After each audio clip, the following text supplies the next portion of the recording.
I'm the manager of the Information and Advice Service from Park Street in Lincoln, and we provide information and advice for people over the age of 50.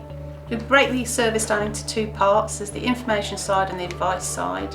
The information, we basically cover everything that people come in with, all diverse subjects.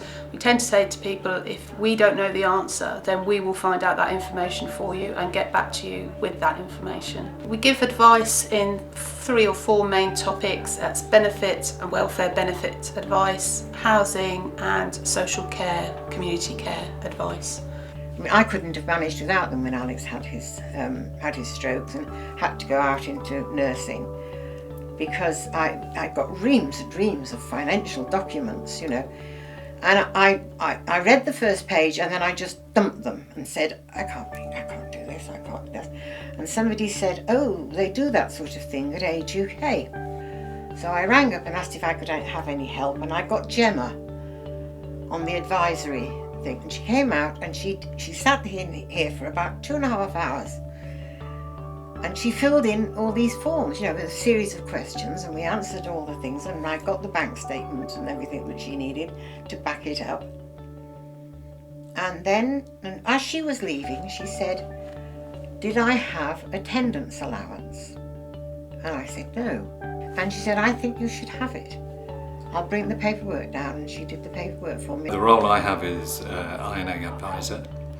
And I've got a case study to tell you about, which was about a lady in her mid-80s who came to see us in April of last year. She had problems with pain in her jaw, which radiated down one side of her arm.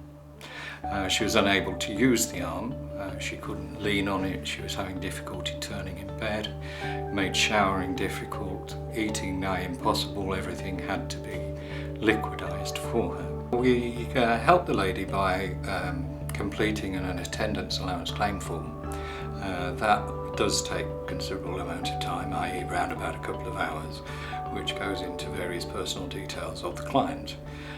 Fortunately with this lady we were able to achieve the high rate allowance for her, and we were also able to reclaim some backdated money, which was quite considerable for her. It's the fact that they can come to one place and get all the information they need. They don't have to run around making 23 different phone calls, going through various call centres. They can come here and we do all the legwork. As far as advice, we maximise people's income. We advise them on benefits they perhaps didn't know that they were entitled to, and if we can maximise somebody's benefits, if we can maximise their income, it gives them a lot more choice in their lives and keeps them independent for a lot longer. Without Gemma's help, I would have been left here struggling on about £50 a week. Our aim in the Information and Advice Office is for people to maintain their independence for as long as possible and to help them through a very complicated world by making it slightly less complicated.